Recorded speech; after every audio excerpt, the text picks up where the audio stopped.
Mornings with the Mayor is back here on News 4. We look forward to this every Thursday morning, a chance to sit down with Mayor Gina Ortiz-Jones. That's right. Once again, she is here joining us this morning for the first of many discussions that we will be talking about key issues going on with our city. Yeah, before we get to all that, we do, it's 9/11. It's the anniversary. We've been talking about this all morning long, 24 years. You served, thank you for your service and continued service, obviously, to public service. What does the day mean to you? What was it like serving a few years after those attacks? Well, I'll never forget. So obviously a lot of the folks that were affected by those attacks were in the New England area, Boston and New York. And at the time, I was an Air Force ROTC cadet at Boston University. And actually, I'll never forget, I was meeting with my Air Force ROTC instructor that morning. And he kept looking over my shoulder at the television. And I didn't understand why. And what he was watching were the attacks. And as during our meeting, in fact, he left that, and then the meeting was cut short, obviously. At the time, I was also serving as a resident assistant at Boston University.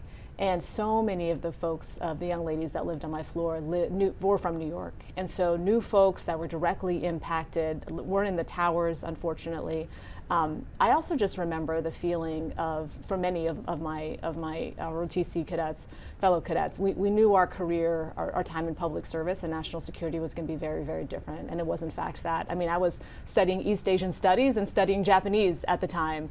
And obviously those horrific and cowardly attacks led to not only the loss of so many lives, but for many in my generation, the 9/11 generation, that shaped our entire national security careers. And I will say this as somebody that has also now served at the highest levels of national security.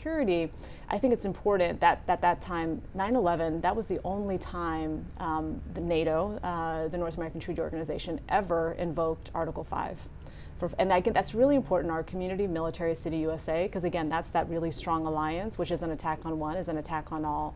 And we have only invoked that once in our history, and it's when we asked our allies to come to our aid, and they did that. So I want to, again, honor those, unfortunately, the lives lost that day, and certainly the number of folks that have continued to serve time and time again as a result of those attacks. I think we all remember where we were on that day. A lot to get to today because there's a special council meeting today. There's a lot of discord, it seems, amongst council members. Some residents may feel that discord amongst council members and yourself is taking away your attention from the priorities of the city. How do you feel about fixing that? Well, I mean, actually, it's not taking away my attention. I'm focused on the business, and I will continue to be, right? I have continued to focus on the fact that we need to make sure we've got good data on this, on the deal for the Spurs Arena. I continue to say, if you pay twice, like city voters do, you should pay twice. I have actually, last week, I think I shared images with you all, I toured the flood infrastructure projects. We've got 14 projects in our city worth $411 million as they're currently scoped. So I think it's really important that we are focused on those big items. I also, last week, hosted an international delegation from Spain. As many know, the founding families of San Antonio are from the Canary Islands. Lanzarote was here on a trade mission looking to strengthen the ties. And again, I'm, as mentioned, very focused on economic development, gastronomy, tourism, etc. And as you all know, we're still in the throes of budget season. So really wanting to think about how our budget reflects our priorities, certainly our values, but also as we see the implementation of the reconciliation bill, cuts to Medicare, cuts to Social Security, cuts to SNAP, CHIP, Medicaid, all of those things that are going to impact our community. Those are the things that are top of mind for me, and I'll continue to make sure we're focused on the business of people of San Antonio. I want to ask you about the arena because you brought it up. Proponents, folks who are in favor of the arena say residents aren't paying, tourists are paying. And folks who are against, council members who are against, groups who are against have come out and said that's not true. So what exactly, it's a complicated issue. Make it simple for our viewers. If we're not paying, then why is it such a bad deal and why would we want to wait?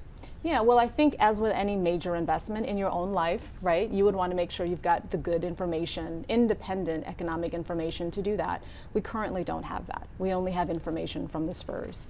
There's also still, I think as you're seeing more and more, frankly, news articles come out about it, there are some questions about, again, the strength of the non-term, of the term sheet, some aspects of that, and how can we ensure that we are going to get the development that is included there. I think it's also really important for those that haven't seen the the ballot language yet for the county for the November vote, they should go in there knowing that the county's contribution is $311 million. That number is not in that ballot language. It's not. So I think it's really important. City voters, you pay. You're a county resident. You're paying $311. You're also a city voter. You're paying $489. So we're paying. Well, they're not paying because that is from the state. So that is money that is issued for the state to build things like an arena. So to be very clear, that's one portion of it.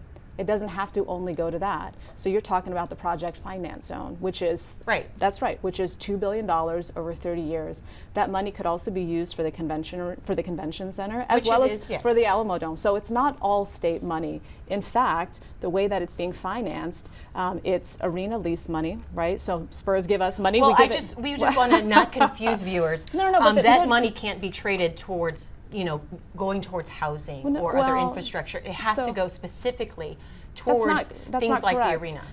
So parts of how we pay for it, again, but we have to be very clear as well about the TERS, right? So this is why it's really important that we have this public discussion, because it's not all of that money is coming from the state, well, right? And I think there's a lot of confusion that's going on. Well, and that's why I said we need an independent economic assessment, and that's why voters should vote twice, so we can have more time. People can lay out, understand the issues, and make sure they vote accordingly. So obviously we could do this all day long, and it's a fascinating discussion, and we appreciate you coming in and having it with us, and we'll keep doing it. Sure. And so here's what we'll do. We'll put a pin in it, and then next Thursday we'll have the mayor back. Hopefully she'll be here, and we can talk about that again. November 4th. That's the day that we've circled for the election. Still election day, and lots to get to before that as well. Mayor Gina Ortiz-Jones, and we will say once again, thank you for your service. We appreciate it. Stay with us. We'll be right back. Thank you.